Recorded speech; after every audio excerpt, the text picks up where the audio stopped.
Title: The 24-Hour Diner Stories That Still Give Me Nightmares for the Longest Time.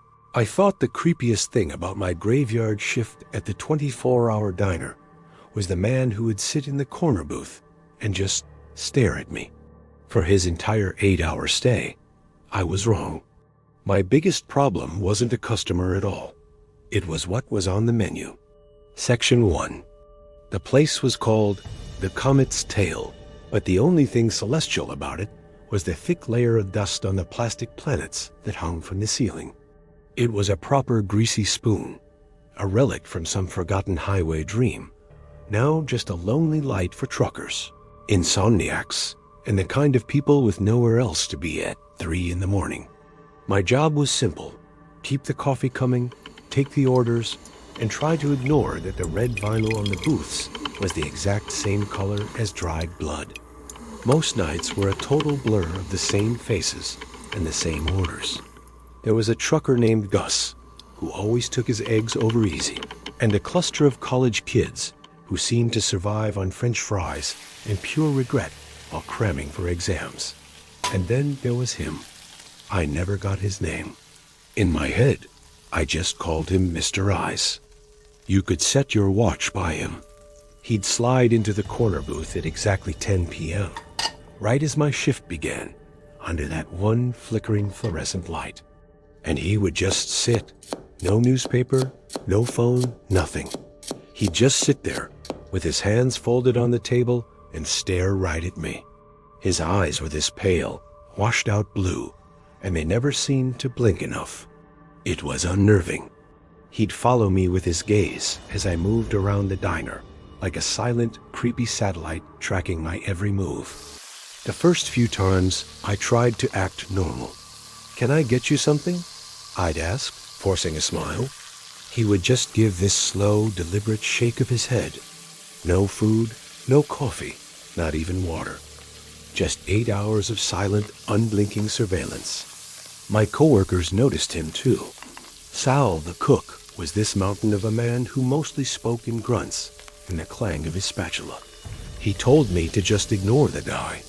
"Some people are just weird," he grunted one night, without even looking up from a slab of meat he was tenderizing with a little too much force. But this was way more than weird. It felt like a kind of psychological warfare. I'd feel his stare on the back of my neck while I was refilling the salt shakers. I'd catch his reflection in the chrome of the coffee pot, a still, ghostly figure. Nights at the Comet's Tail were already lonely, like being in a weird pocket of the world where time slows down. But with Mr. Eyes there, the diner wasn't just lonely anymore. It was my own personal prison, and I was always being watched. I started having nightmares about those pale blue eyes, dreams where I was trapped behind the counter, and the entire diner was filled with silent, staring men. Section 2. After about a month of this nightly ritual, things started to get even stranger. The creepy vibe started to bleed out from that corner booth and infect the whole diner. The old jukebox, which was supposed to need quarters, started playing songs all by itself. And not just any songs. They were these old, sad ballads about lost love and lonely highways. The kind of music that sounds like it's being sung by ghosts. The first time it happened, I almost dropped a whole tray of plates. From the kitchen, Sal just shrugged. "Faulty wiring," he mumbled, but I saw his eyes dart over to the jukebox with a look I couldn't quite figure out. The other customers started to feel off too. A new wave of regulars started showing up, people I'd never seen before. They all came in late, way after midnight, and every single one of them ordered the same thing. The special. It wasn't on any menu. You just had to know to ask for it. Sal would cook it up in the back, and it always came out the same. A big, lumpy meat patty drowning in a thick, dark gravy. The people who ate it were a lot like Mr. Eyes, quiet, intense, and focused. They'd clean their plates with this disturbing speed, their eyes all glazed over, and they never said a word to me or to each other. They'd just pay in cash, always exact change, and leave.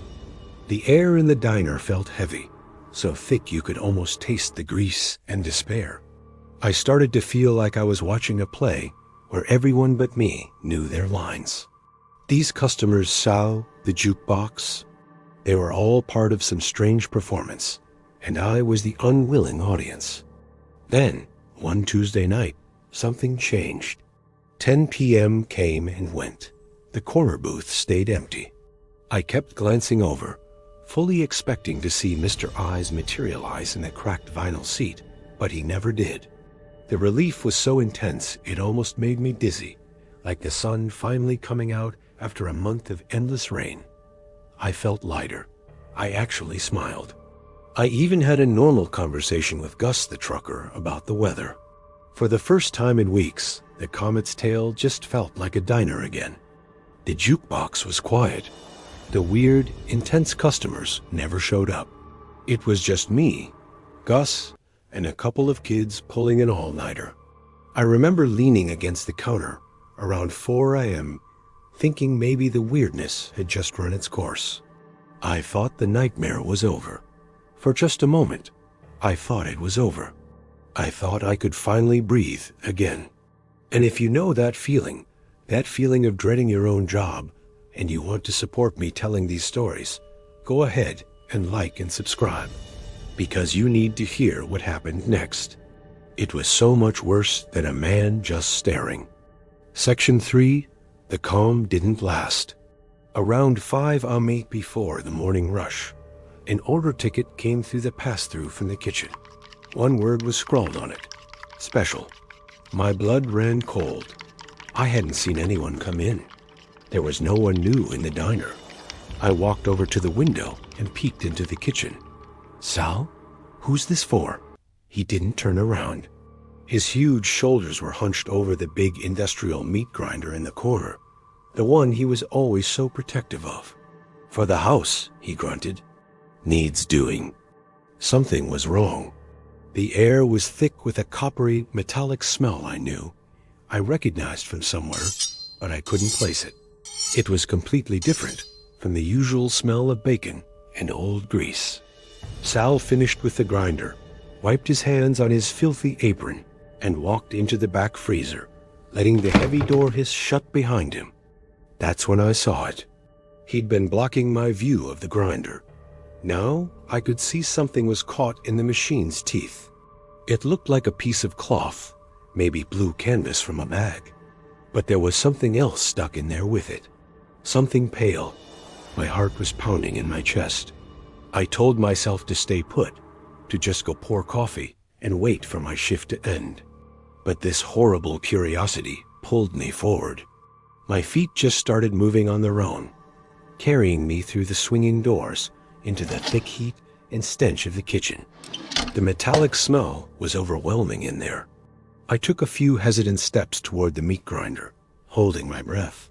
The piece of cloth, it was from a jacket sleeve, a cheap blue windbreaker, and sticking out from the mangled cuff, half sucked into the machine, was a hand. I only saw it for a second, but that image is burned into my brain forever. It was pale, with long, waxy fingers. On the ringed finger was a plain silver band. I just stared, my mind refusing to accept what I was seeing. It was a human hand. And then, the final horrifying piece clicked into place. The blue windbreaker. It was the same one Mr. Eyes wore every single night. The blood drained from my face. I stumbled backward, a scream stuck in my throat. The special, that lumpy, dark meat patty. The silent, ravenous customers. Mr. Eyes hadn't just disappeared. He was the new special. My whole body started shaking. All the normal diner sounds, the hum of the freezer, a dripping faucet faded into a deafening roar in my ears. I wasn't just a waitress in a creepy diner. I was a witness. I was working in a slaughterhouse that served people to other people. Sal wasn't a cook. He was a butcher. And those customers, they weren't just weird. They were ghouls. Conclusion. I didn't scream. I didn't confront Sal. Some deep, primal instinct for survival just took over. I turned around, walked calmly out of the kitchen, went right to the locker room, and grabbed my coat. I didn't even take my apron off. I walked right past the counter, past Gus, who was asking for more coffee, and pushed the glass door open into the cool gray morning air. I didn't look back. I got in my car and I just drove. I drove until the sun was high in the sky and the comet's tail was 100 miles behind me. I never reported it. I mean, who would have believed me? A hysterical waitress ranting about cannibalism at a roadside diner? They'd think I was crazy or high. Sal would have probably cleaned everything up before they even got there. He'd probably tell them I was the crazy one. I abandoned my apartment and left everything I owned behind. I moved clear across the country, and I have never, ever worked a night shift again. To this day, I can't set foot in a diner, especially not one on some lonely stretch of road. The smell of frying meat makes me physically sick. Sometimes, late at night, when I can't sleep, I think about Mr. Eyes. I remember how scared I was of him, of his silent, judging stare. But I was afraid of the wrong thing. The real horror wasn't the man sitting in the booth. It was knowing that, at any moment, you could end up on the menu. And the scariest part, the thought that still gives me nightmares, is wondering how many specials Sal had served before I ever got there, and how many he's served since.